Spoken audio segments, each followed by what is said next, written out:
Hey guys, what's up? It's Tim here, and I know it's many people probably heard by now. Yeah, I got locked up. I actually got put away in a psychiatric ward for 10 days, and I missed a lot of stuff in that. And a lot of people are asking, and people are like, "Oh man, I didn't even know that. You seem like you do so much to help other veterans with PTSD. I didn't know you were struggling yourself." And here's the thing: PTSD is not something to take lightly or underestimate, but it's also not something to put together in one bag. And I mean, there's many different types of PTSD, combat related, whatnot. But the type of PTSD that I have, yeah, I have PTSD. And people who were in the combat or deployed with me know I lost my best friend. Not just my best friend, he was like a big brother to me. And I lost him. And it was weird because the patrol that he was killed in, me and him literally flipped a coin or played paper rock scissors or something to see which one of us was going to lead that patrol. So I just, I have survivor guilt, and not a day goes by I don't think about him, and I don't think about what might have been if I won the coin toss. And with that said, I spend a lot of time helping other veterans find outlets, and I don't have a lot of time to do outlet for me. So here's what happened, and it explains everything.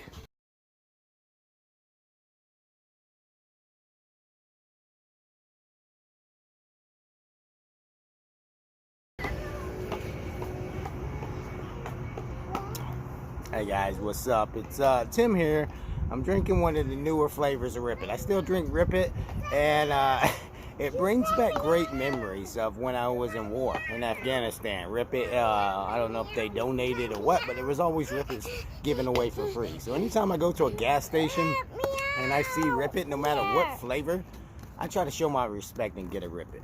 This flavor is pineapple. Yo. I watched a video the other day. It was like a survivalist guy. I think he's from Ireland. He's got an accent, and it's really cool. He shows stealth camping, and what he does is he shows how to build camping, how he can sleep and no one can see him in the stealth out of the materials, the woods and stuff, the trees, the bark, the limbs that he finds out there.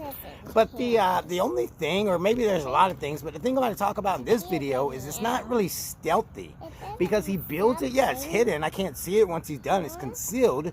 But when he builds it in the middle of the woods where no one's there watching him anyways. And once he finishes building it and he sleeps in it, no one's coming through the woods. It's like that dumb saying, if a tree falls in the woods and no one's there to hear it, did it really make a sense?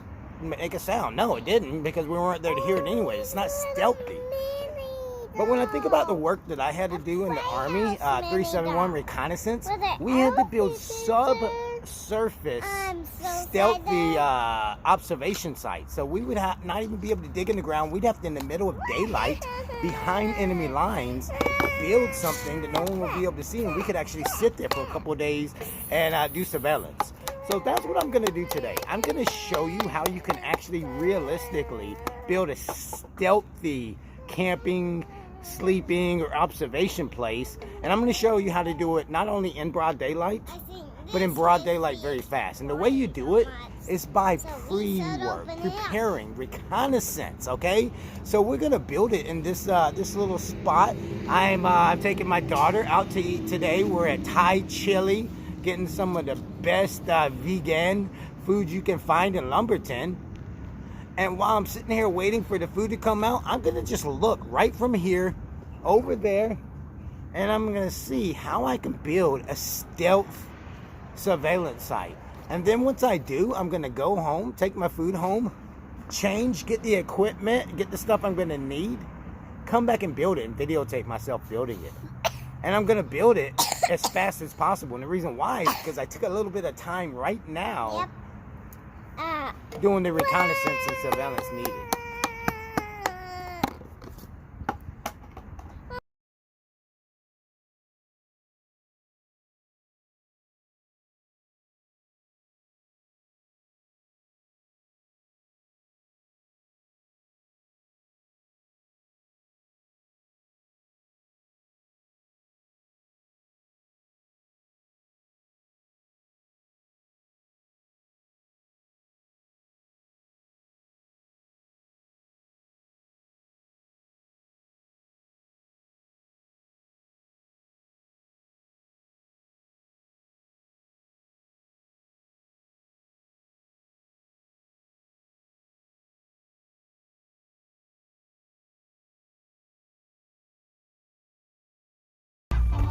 Alright, so let's just drive by one more time. I've kind of got an idea of what materials I'm gonna need. I'm not gonna bring a lot of materials, but let's just look at the color scheme.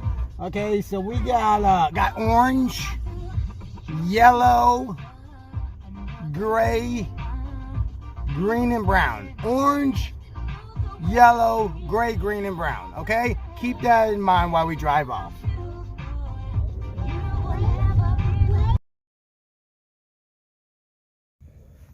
Okay, so there you guys have it. I've gone home.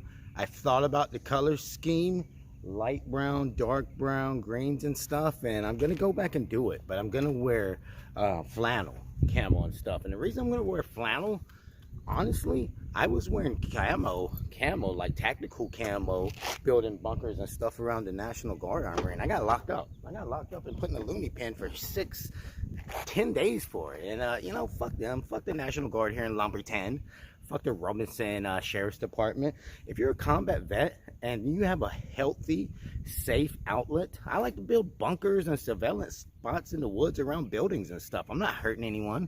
I don't have a gun. I got a fucking taser on my hip. I got less than lethal weapons. But anyways, if you're a veteran and you find something that gives you an outlet, it might be weird. Do it. Fuck them. Anyways, to get ready for this building the bunkers and the surveillance spots I'm going to do today, the color scheme. I went to Dollar Tree and I spent $1 on a white throwaway tablecloth. I spent $1 on a green. I went to Dollar General and I spent like $2 on a 3-pack of light brown and about a gray. Then I just bought some thumbtacks and paper clips, and I'm gonna build all my stand 2 positions today out of thumbtacks, paper clips, and throwaway tablecloths. And I'm gonna one up all you people that say, hey, I can build bunkers or fighting positions or camping spots in the woods with no equipment. We don't walk around with no equipment back in the Army days. We do layouts after layouts after layouts to make sure we have a packing list. What's wrong with you guys? Go to Walmart and spend a couple of dollars. But to get it ready, I'm gonna unpack my 1-day assault pack that I got from that tent life, and I'm gonna pack this stuff in. I'm gonna roll over and I'm gonna show you how fast, because I already did the surveillance. Let's make sure drums are smacking.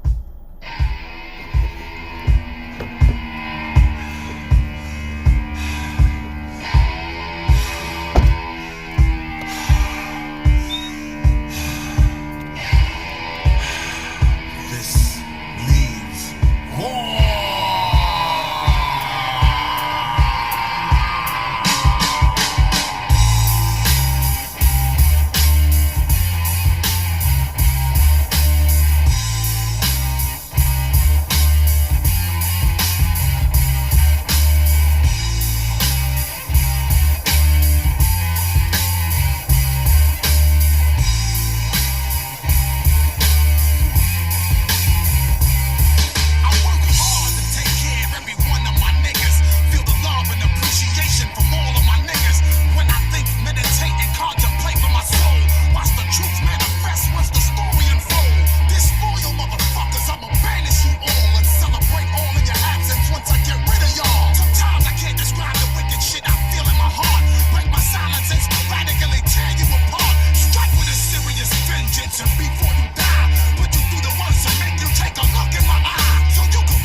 is this? Numbers in your pocket.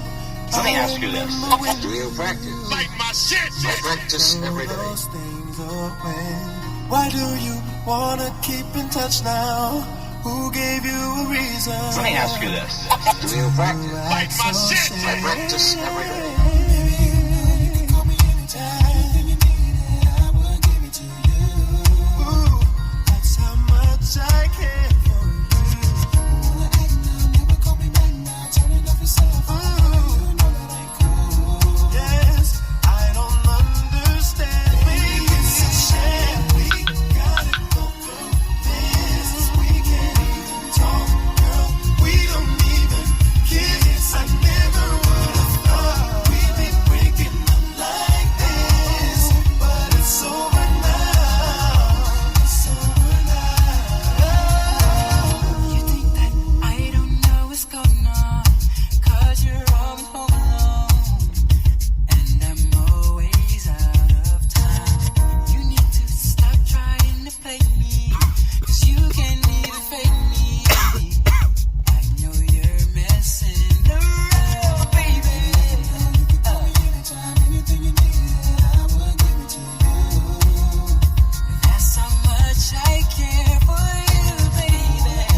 Never call me back now. Turn it off your cell phone, girl. You know that ain't cool. Oh, I don't understand, baby. It's a shame we gotta go through this. We can't even talk, Girl, we don't even kiss kiss. I never would have thought we'd be breaking up like this. But it's over now. I put my lifetime in between the paper's lines. I'm the quiet storm nigga who fight rhyme. Yeah, you heard of him, but I ain't concerned with them. Nigga, I pop more guns than you holding them. Make my route while the sun's out and scold your man. Unload 10 in broad daylight, get right. Fuck your life. Hop on my 98 dirt bike. You try to stop moms from growing. I make your blood stop flowing. Take affirmative action to any ass if he asking. Now here come the Mac 10. Use a dick blower. Trying to speak the done language. What the drilly with that? No, it ain't banging. You won't know I'm on phonics. Infamous phonics. Lying to the pop dog like you got it. You ain't no wildin' out for the night. Fist thrower. Rusty Shane Polo. We live this shit. Baby, you can call me anytime. Anything you need, I will give it to you. Ooh, that's how much I care for you. Wanna act now, never call me back now. Turn it off yourself. You know that ain't cool. Yes, I don't understand. Baby, it's a shame we gotta go through this. We can't even talk, girl. We don't even kiss. I never would have thought we'd be breaking up like this. But it's over now. It's over now.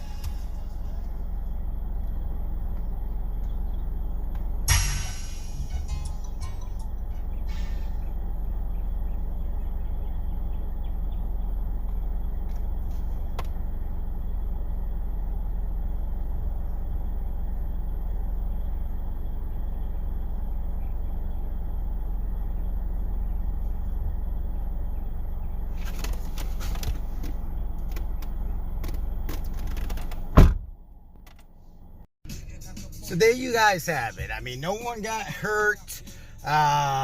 Nothing was damaged. And in the end, my wife and kids got some awesome Thai food, and a homeless guy can find a cool looking shelter. Is it like battle ready to get shot at? No, but I mean, it's cool. It's how I get my rocks off, okay? And what happened to me at National Guard Armory? That's what really got me locked up. Well, let's talk about it. Let's move up a little bit closer. I'll show you these two, and then we'll talk about it.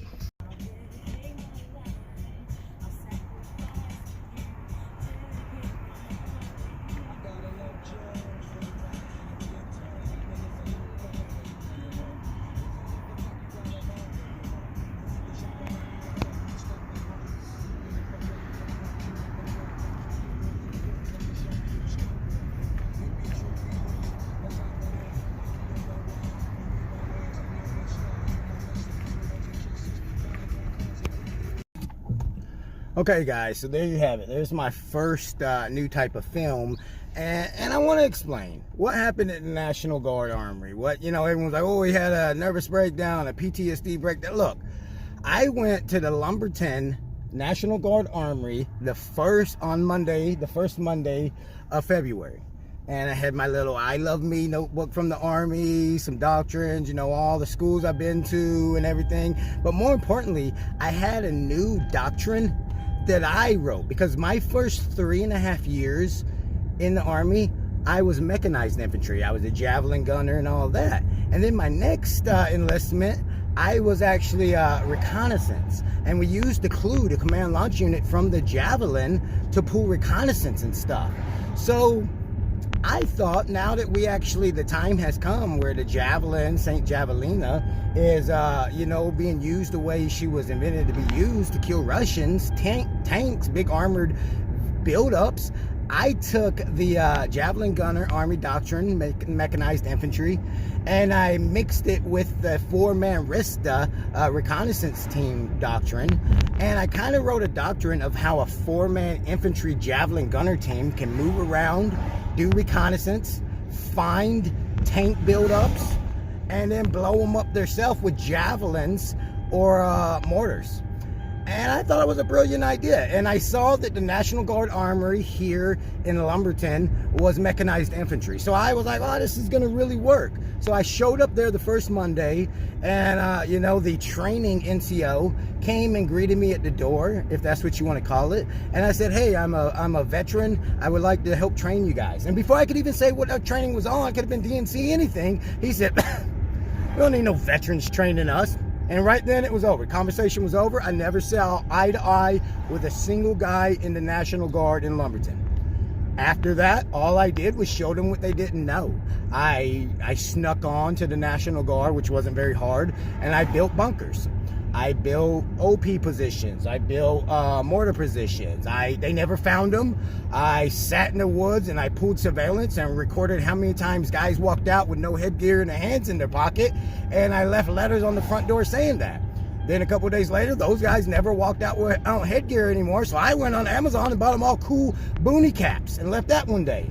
I put cones. I went and put orange cones up in front of their parking lot every single day, because you would think, Army or not, when you arrive to your place of work and there's cones or obstacles, you have to get out and move them. You might want to look around. If they looked around, they would have saw me or my bunkers in the woods, but they didn't. They would get out and kick the cones and go in. So I just kept doing it. I kept building bunkers. I recorded myself acting like I was calling for fire. I have an expert infantryman's badge, so I did every task that you could do in front of an enemy if they didn't know you were there, calling for fire, adjusting fire, all kinds of stuff to the EIB standards. And I'm 40 years old. I was having fun for 2 weeks, harassing, stalking, and preparing to be a fighter or something. And I guess the fun, my outlet, because I'm a veteran, this is something fun I do. I'm not in the Army no more. It was fun for me to do. I guess the learning, the fun, whatever, it worried them. And mechanized infantry guys, instead of, I left my phone number, my email address, and my name in every single bunker in all my harassing letters. But instead of them just picking up a phone or email or whatever and saying, hey, stop doing it, they called the sheriff's department. And the sheriff's department already has bad blood with me, because I found out that every school in Robinson County doesn't have one sheriff in that school. And I was teaching martial arts to a couple of detectives till I found out they were corrupt. So the sheriff doesn't like me already. So instead of the sheriff giving me a no trespassing or whatever, the sheriff sends the SWAT team. Guys in black with patches that say SWAT, redneck. Some of Robinson County's finest, and the 2 detectives that I already knew were corrupt.